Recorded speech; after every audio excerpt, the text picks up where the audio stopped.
Bonjour à tous. Je suis Hélène Viard de chez TerraCalis et je remercie Pact Match et le pôle Optitech pour l'organisation de ce webinaire. Donc, on ouvre la marche de ce Zoom réseau organisé par Optitech. Voilà, je vais faire ma présentation et comme l'a dit Adrien, vous pouvez vous poser vos questions au fur et à mesure sur le chat et ensuite j'y répondrai à la fin et je serai rejoint par Thierry Antonini pour vous répondre à ces questions. Donc, je vais commencer par ma présentation. Donc, TerraCalis, la technologie Terahertz et les applications industrielles. Donc, on va commencer tout d'abord par le rayonnement de Terahertz. Qu'est-ce que c'est? Donc, c'est une gamme de fréquences sur le spectre électromagnétique, qui se situe entre les micro-ondes et les infrarouges. Donc, de ce fait, les rayons T, comme on les appelle, ont des propriétés singulières. Donc, ils sont non ionisants, donc non dangereux pour les opérateurs et présentent un pouvoir élevé de pénétration dans les matériaux non conducteurs. Donc, il faut également savoir que dans cette gamme de fréquences, il y a des signatures spécifiques des arrangements moléculaires, qui nous permettent d'identifier des substances ou de les caractériser chimiquement. Ce rayonnement terahertz était jusqu'à récemment très peu utilisé ou alors uniquement dans l'astronomie, voilà, parce qu'il y avait faute de sources et de détecteurs suffisamment performants.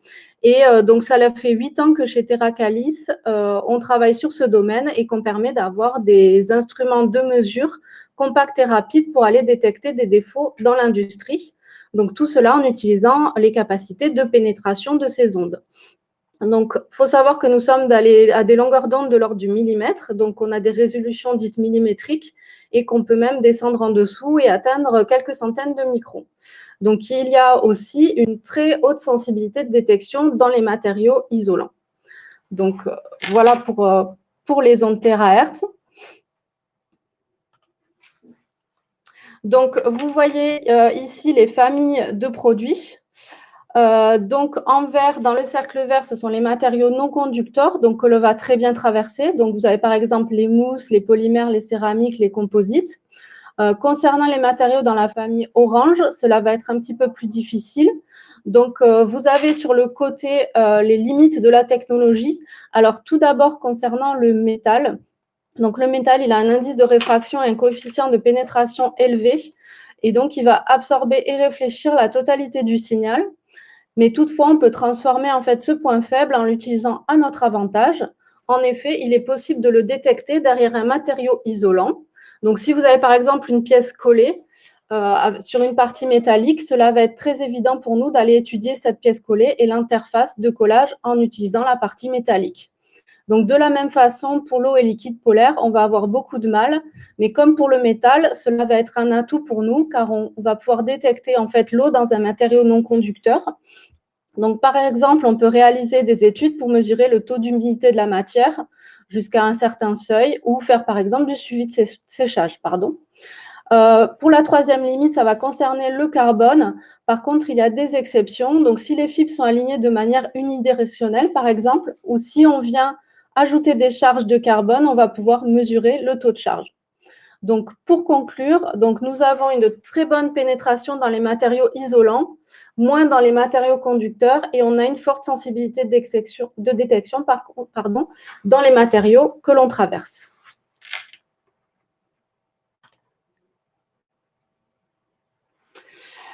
Donc, aujourd'hui, on utilise les méthodes de contrôle non destructif dans l'industrie et notamment le terahertz. Donc, dans deux buts, on va tout d'abord apprendre petit bug. On va tout d'abord apprendre à mieux connaître les nouveaux matériaux qui sont développés et on permet ainsi d'avoir une meilleure compréhension des matériaux pour accélérer l'introduction à l'innovation.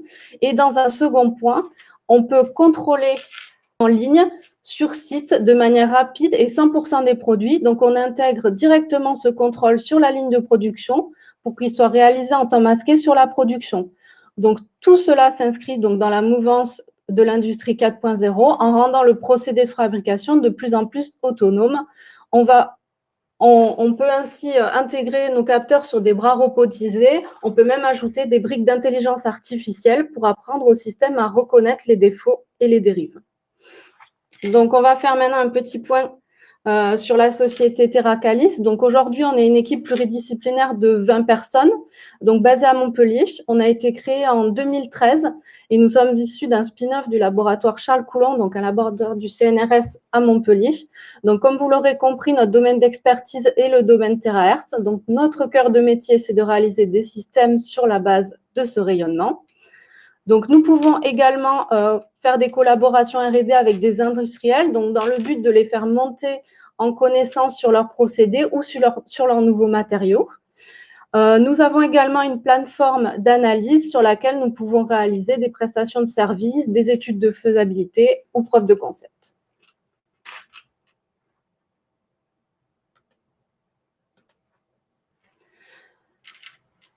Donc, vous pouvez ici voir quelques instruments de mesure qui sont disponibles donc, sur notre plateforme d'analyse. Donc, nous avons accès à de la mesure d'épaisseur, à de la spectrométrie, de l'imagerie 2D, 3D et de la polarimétrie. Nous avons également une équipe de 5 personnes qui sont dédiées au développement de notre logiciel et qui peuvent également faire tout ce qui est simulation.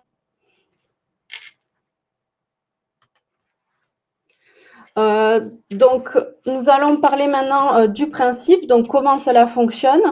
Donc, nous avons un système composé d'une source et d'un détecteur que l'on peut positionner en deux modes. Donc, avec l'échantillon entre la source et le détecteur pour une mesure en transmission et les éléments de chaque côté pour aller réaliser une mesure en réflexion. Donc, notre objectif et les compétences que l'on a développées permettent de créer des systèmes dédiés en fonction de l'application.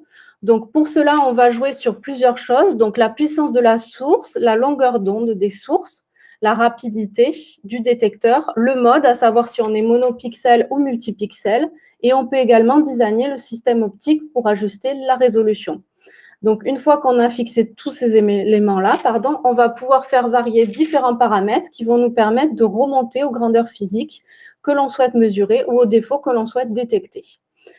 Nos équipements, en fait, ils reposent sur 4 principes que l'on va maintenant passer en revue.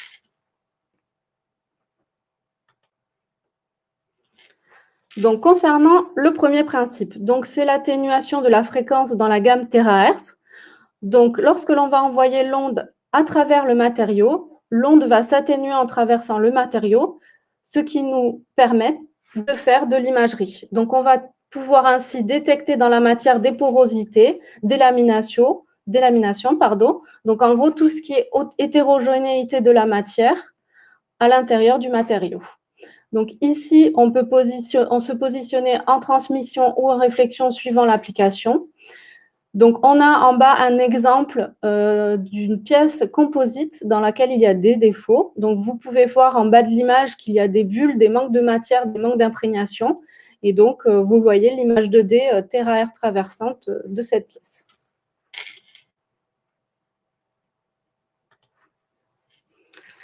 Donc, concernant le second principe, donc dans la gamme terahertz, il y a une résonance au niveau moléculaire. Donc, les molécules, en fait, elles vont vibrer d'une certaine manière, ce qui va nous permettre de reconnaître des matériaux assez proches chimiquement les uns des autres. Ici, cela va donc être le principe de la spectroscopie. Donc, on va pouvoir réaliser la caractérisation de la structure interne du matériau, c'est-à-dire, par exemple, la cristallinité, les types d'arrangement moléculaire ou la détection de présence d'eau. Donc, vous avez ici un exemple qui est du suivi de polymérisation, qui est un suivi que l'on peut faire grâce à cette méthode.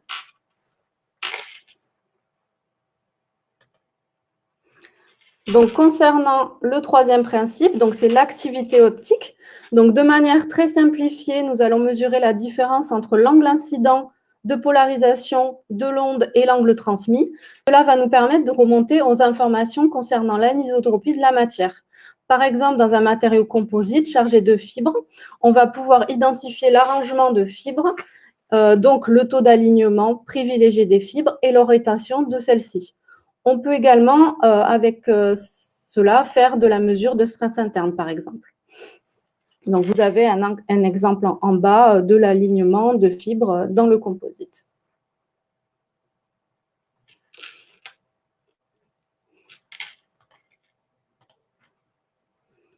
Donc, nous avons ensuite donc, le quatrième principe, donc c'est le temps de vol qui permet de faire de la mesure d'épaisseur de revêtement.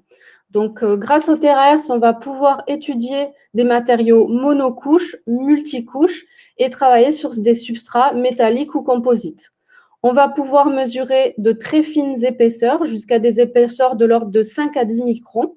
Et on pourra également mesurer des épaisseurs beaucoup plus importantes en fonction des matériaux que l'on traverse. Par exemple, dans le domaine terrestre, les élastomères sont des matériaux très transparents. On peut tout à fait imaginer mesurer des épaisseurs de plusieurs dizaines de centimètres. Donc voilà pour la partie concernant les principes. Donc si on résume un petit peu les choses d'un point de vue des matériaux, donc grâce à cette méthode de mesure, nous avons vu que nous pouvions détecter différents types de défauts. Donc dans un matériau monolithique, comme vous voyez ici, on pourra détecter des fissures, des particules étrangères, donc des polluants, des porosités, la détection de présence d'eau, les différences de densité, la cristallinité ou le suivi de degré de polymérisation, par exemple. Donc, dans un matériau composite, on va retrouver le même type de défauts que dans les monolithiques, mais il y a également les défauts que l'on peut détecter dans le renfort, à savoir les cassures de fibres, mesurer des densités de fibres, déterminer les alignements, les orientations, les manques d'imprégnation et les délaminations.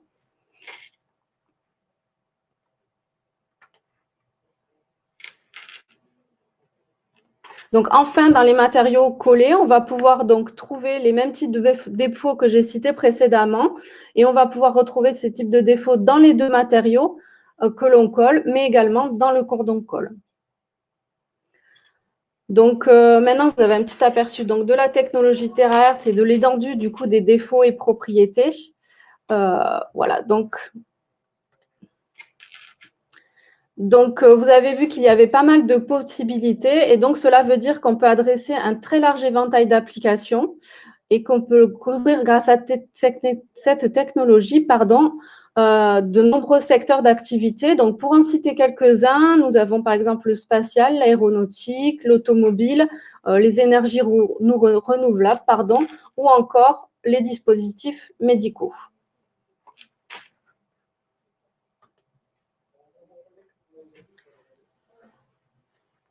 Donc, vous avez ici quelques catégories d'applications que l'on a couvertes chez TerraCalis ces 8 dernières années. Donc, comme je le disais tout à l'heure, on peut détecter des défauts structurels à l'intérieur de la matière. On peut étudier des cordons de collage et de soudure. En regardant s'il y a des manques de matière, des interruptions, en contrôlant par exemple les dimensions ou en essayant de détecter les défauts cohésifs. Donc ensuite, on peut regarder sous des emballages ou des revêtements.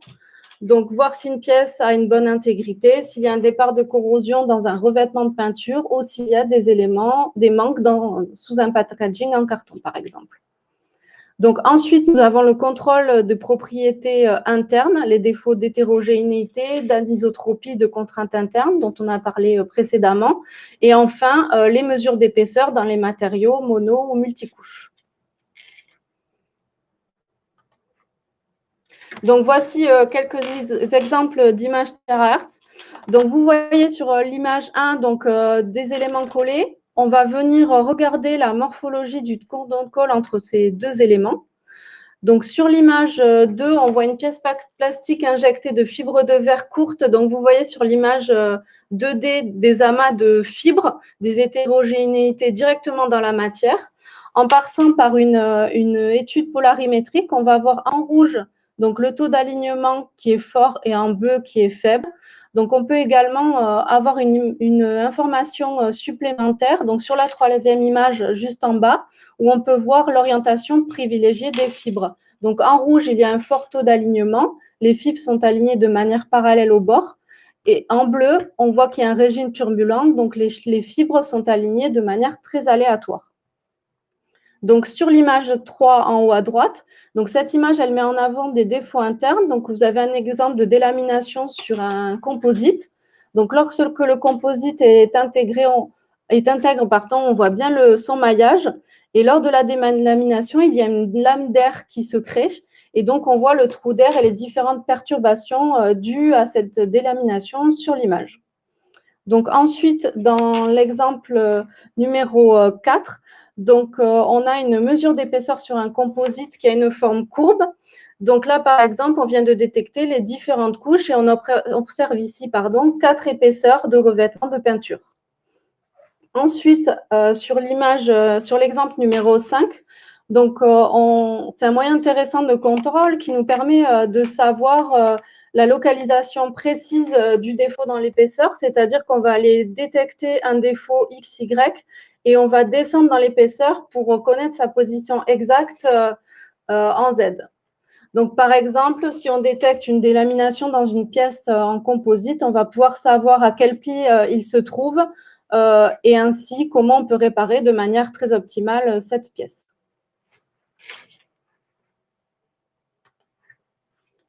Donc, on va voir après ces exemples, on va parler de l'offre de Terracalis et plus précisément de la gamme de produits que nous proposons.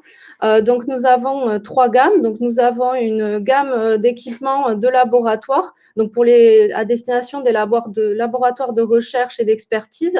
Donc, c'est une gamme qui a pour point fort la multimodalité. Donc, elle permet d'analyser les défauts, les propriétés internes des matériaux et de mettre au point des procédés de fabrication à partir de la mesure, donc à l'intérieur de la matière. Ensuite, on a une gamme d'équipements plus spécifiques pour la production. Donc, ce sont des gammes qui permettent une mesure rapide, donc qui contrôlent les défauts en continu, les défauts internes du matériau des pièces et qui permettent de guider le procédé de fabrication toujours à partir de l'information au cœur de la matière. Et pour finir, donc, on a une gamme d'équipements pour les sites d'exploitation, donc qui permettent de contrôler les défauts et les propriétés internes. Et cette gamme a la particularité de jouer sur des systèmes portatifs. Donc, concernant la gamme TKLab, donc comme on l'a dit tout à l'heure, c'est une gamme multimodale, donc c'est une plateforme d'analyse dans laquelle on a intégré en fait tous les moyens de contrôle qu'on a à disposition sur notre plateforme pour permettre de faire monter en compétence sur la connaissance des matériaux et des procédés.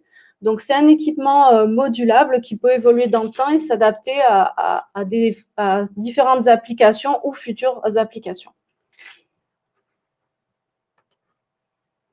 Donc, ensuite, on a la gamme TK-Line.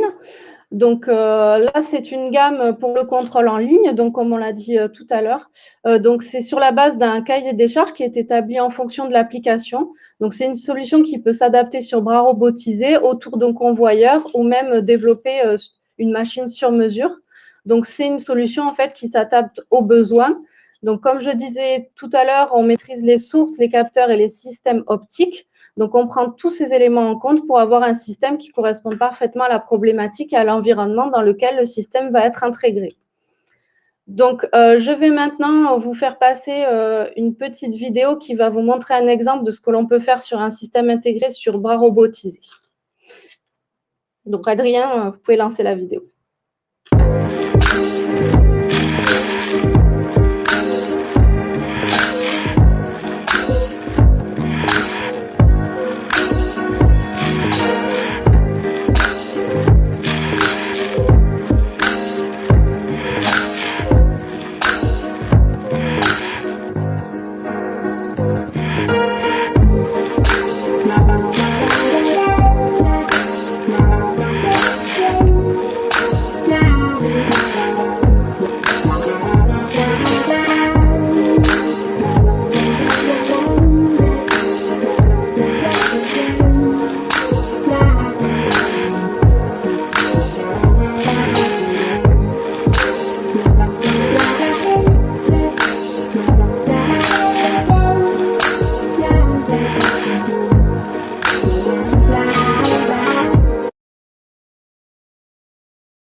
Donc, merci Adrien. Donc là, vous avez vu une vidéo pour vous expliquer un petit peu plus. Donc, c'est un capteur qu'on a intégré sur bras robotisé. Donc, c'est un scan rapide. Donc, en fait, l'image s'affiche en temps réel. Donc, le robot va faire des allers-retours pour scanner la surface de la pièce en fonction d'un scénario qu'on lui a préalablement défini. Et on va pouvoir à la fin reconstruire l'image pour pouvoir l'analyser et voir les défauts. Donc, comme vous avez vu à la fin de la vidéo, donc la photo de la pièce et l'image terahertz à côté. Donc, face à une problématique, comment procédons-nous? Donc, on a une approche en plusieurs étapes. Donc, il y a tout d'abord une première étape qui est l'étude de faisabilité, donc avec un rapport détaillé qui va être fourni. Ensuite, on valide l'accès à l'étape 2 qui va être une étude de quantification avec une évaluation de la performance, avec également un rapport que l'on va fournir et éventuellement des tests sur site, pour ensuite arriver à une troisième étape qui va être la spécification de systèmes ou la réalisation de prototypes. Donc, ainsi, on va avoir un investissement progressif en fonction des étapes de validation de la faisabilité pour arriver à la fin à un système terahertz. Donc, pour récapituler concernant les aptitudes des ondes terahertz, donc on peut inspecter le volume intérieur des matériaux et mesurer les propriétés physiques. Donc, on réalise des contrôles sur 100% des produits sur les lignes de production. Donc, pour les points forts, de manière générale, on réalise une mesure sans contact. Donc, c'est non destructif. On peut faire des appareils portatifs entre 3 et 30 kilos. On travaille dans des environnements industriels. On permet d'avoir des résultats qui sont faciles d'interprétation et une mesure rapide. Donc, en ce qui concerne l'imagerie, on va atteindre des résolutions spatiales qui sont inférieures au millimètre, comme on l'a vu précédemment, des capacités de pénétration de quelques centimètres et une haute cadence et une haute sensibilité. En ce qui concerne la mesure d'épaisseur, donc on rappelle, on peut mesurer sur des monocouches, des multicouches, de très fines épaisseurs, de l'ordre de 5 à 10 microns, et jusqu'à des fortes épaisseurs de quelques dizaines de centimètres. Donc, voilà pour ma présentation. Donc, comme je disais tout à l'heure, nous sommes basés à Montpellier. Vous avez ici nos coordonnées. On a également un site internet. On a également une présence de commerciaux dans plusieurs régions de France. Donc, n'hésitez pas par la suite à prendre contact avec nous si vous voulez étudier une problématique avec nous.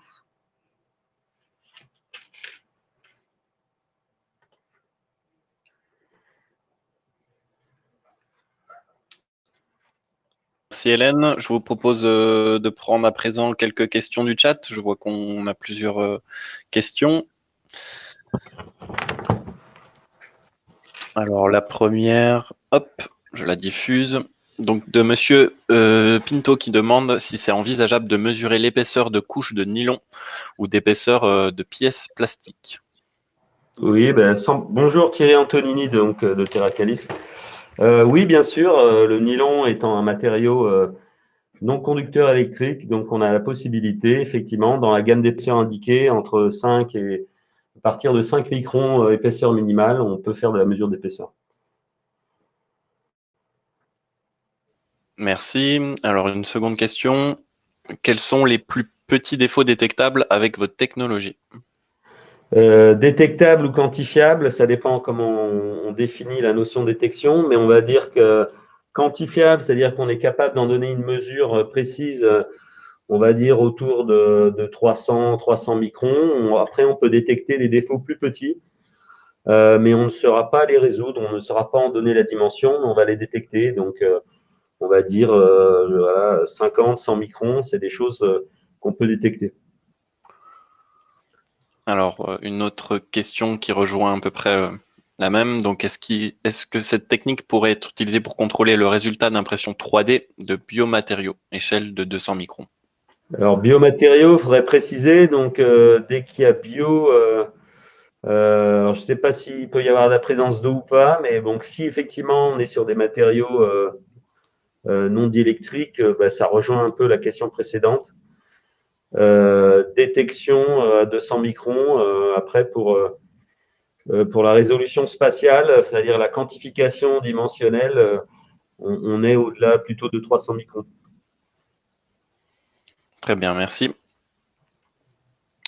Alors, une autre question, serait-il possible de détecter des défauts internes sur des fils composites métal à base de cuivre allant de 1 mm à 0,2 mm, pardon.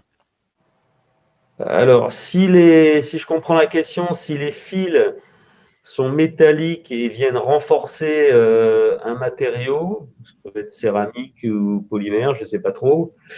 On peut effectivement, dans la mesure où ils sont unidirectionnels, arriver à détecter des défauts. Par contre, effectivement, à l'intérieur des fils, non, puisque c'est un matériau métallique. Le signal va être soit totalement réfléchi et absorbé. Donc, on ne pourra pas voir à l'intérieur des fils métalliques.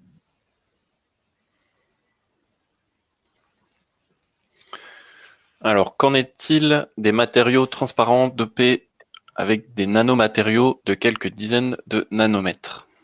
Nano en Euh, nm. donc, effectivement, plus un matériau est dopé, plus il devient conducteur, donc moins il devient transparent. Donc, on est plutôt effectivement, semi-conducteur intrinsèque. Effectivement, c'est relativement transparent. Plus on le dope, moins il va être transparent. Donc, ça dépend du niveau de dopage, on va dire, du matériau. Très bien, merci. Et une dernière question. Serait-il possible d'étudier l'état de santé d'une structure en bois in situ en quels sont les paramètres mesurés? Et quels sont les paramètres mesurés, pardon. Alors, derrière l'état de santé, il faudrait voir effectivement quelle est la nature des défauts, on va dire, qu'on cherche à détecter. Donc, qui dit structure en bois, pour moi, dit matériaux composites, fibres naturelles. Euh, il faudrait préciser un peu la nature des défauts qu'on peut, voilà. Donc, on peut faire de l'imagerie entre guillemets d'hétérogénéité. Donc, s'il y a de l'hétérogénéité dans ce bois, il peut y avoir la volonté d'aller chercher effectivement des indications sur l'eau présente et éventuellement des choses autour de l'orientation des fibres et des aspects dimensionnels si le bois effectivement est formé de plusieurs couches. Alors, on vient de recevoir une autre question. Vous avez mis une gamme de précision, alors de 1 micron, il me semble, à 1 mm. De quoi dépend cette précision? Un micron, on va dire que c'est sur. On a une technologie, on va dire, pour les faibles épaisseurs. Faible épaisseur, effectivement, ça part de 5 microns on va dire, à 10 millimètres. Donc là, on est sur des précisions d'un micron. Quand on parle de forte épaisseur, c'est-à-dire quand on nous demande de mesurer justement entre 10 millimètres et 15 centimètres, là, la précision sera de l'ordre du millimètre. Tout dépend de la gamme d'épaisseur, en fait. Voilà. Une gamme de fine épaisseur, on va arriver à une précision du micron. Une gamme de forte épaisseur, jusqu'à plusieurs dizaines de centimètres, enfin jusqu'à 15 centimètres, on aura une précision du millimètre. Super, alors merci beaucoup. Je pense, alors quelqu'un est en train d'écrire. Je réponds simplement à une personne qui s'interroge sur si cette présentation sera en replay. Alors oui, cette présentation sera en replay disponible sur le site Act Match et disponible aussi sur le site Optitech une fois qu'on aura fini d'uploader tout ça. Alors si le chat n'a pas d'autres questions, on peut passer à la suite. Donc je remercie bien évidemment vos deux interventions. Voilà. Merci à vous. Et puis, on est disponible pour approfondir ces questions. Et encore une fois, on est basé à Montpellier. On a une plateforme assez unique en France où on peut avérer et démontrer ce qu'on est capable de détecter, de caractériser. Donc voilà, cette plateforme est ouverte à des tests préliminaires, voire à des tests un peu plus approfondis, jusqu'aux tests directement sur site, sur ligne de production, s'il y a besoin. Donc voilà, nos projets démarrent par cette étape en général. Super, merci beaucoup. Alors je vois que Manon, vous avez réactivé votre caméra. Est-ce que vous voulez intervenir sur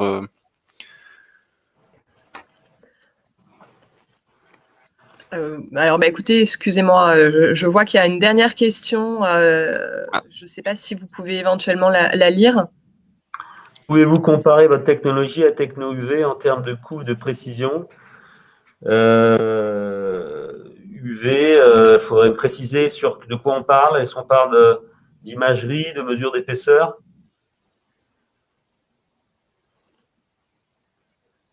Ou de caractérisation autre, de spectroscopie? Ah, rayon X, pardon. Rayon X. D'accord. Donc, on va dire que les rayons X ont un certain nombre de limites. Ça peut être le prix, c'est quand même des équipements assez chers. Ça peut être des fois un manque de sensibilité.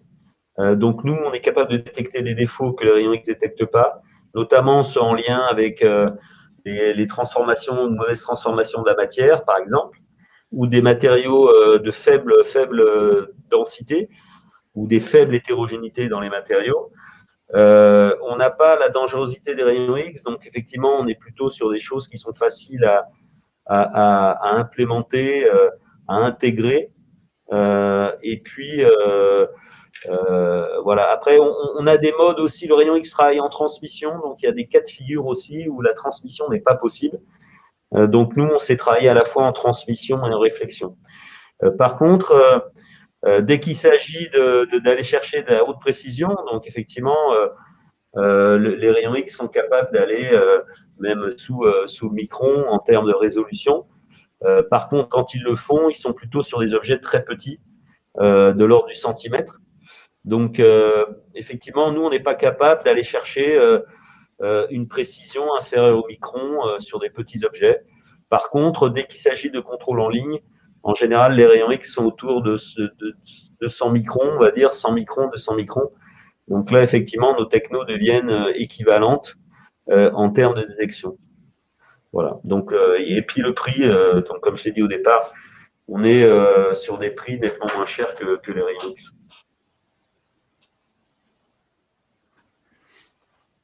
Merci beaucoup. Donc Hélène, Monsieur Antonini, donc Optitech, dont je représente donc en tant que directrice adjointe, on vous remercie pour votre intervention, pour ouvrir effectivement cette séance de webinaire Zoom Réseau et de votre confiance renouvelée depuis de nombreuses années.